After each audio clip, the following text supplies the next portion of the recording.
Josué capítulo 6, versículos 1 e 2 mostra-nos que Jericó estava extremamente fechada por causa dos filhos de Israel. Ninguém entrava, como também ninguém saía. E disse Deus a Josué: vê, eu tenho entregado na tua mão Jericó, o seu rei e os seus valentes. Observe comigo que no versículo de número 1 inicia o capítulo apresentando a impossibilidade. Já no versículo 2 em diante, mostra-nos como esta impossibilidade se tornaria possível mediante a palavra e a estratégia que Deus daria.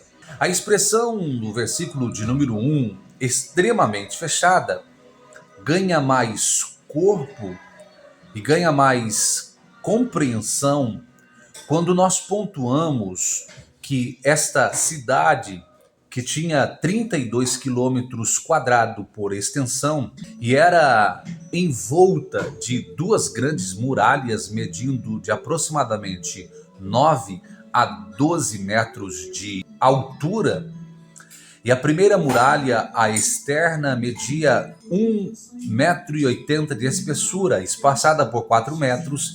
Da segunda muralha, a interna, que era o dobro de espessura da externa, com 3,60 metros.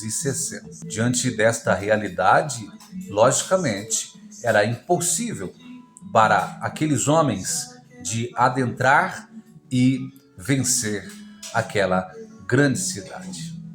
Mas eu quero chamar a atenção para 3 pontos que é imprescindível para entendermos, crermos e podemos também aplicar diante das nossas vidas quando nós estivermos sob realidades de muralhas e fortalezas como esta de Jericó. A primeira verdade se encontra em com quem Deus está compartilhando.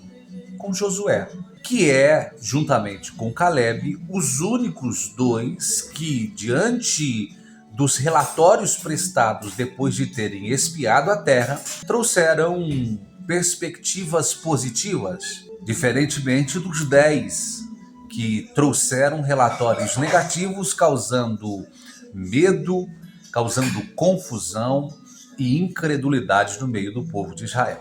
Deus sempre vai compartilhar os seus soberanos planos e inserir essas pessoas a viverem experiências sobrenaturais, aqueles que realmente acreditam, aqueles que têm fé, aqueles que corroboram, cooperam com a palavra de Deus, mesmo que esta seja contrária à realidade vivida.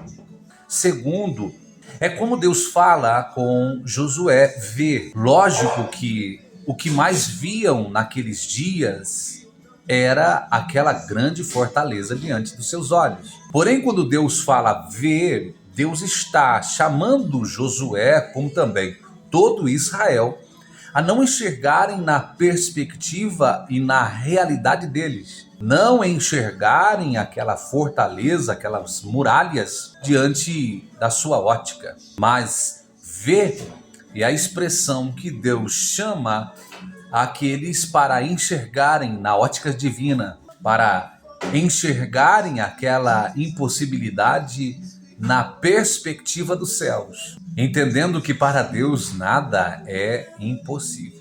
E em terceiro lugar é saber que o que derrubou aquelas muralhas não foram os gritos, nem tampouco o som das trombetas, mas de fato o que derrubou aquela muralha foi a obediência que tiveram para com a estratégia que Deus havia dado para eles. Então, debaixo de fé, debaixo da perspectiva e da ótica divina e da obediência, certamente nenhuma muralha conseguirá ficar em pé diante de nós.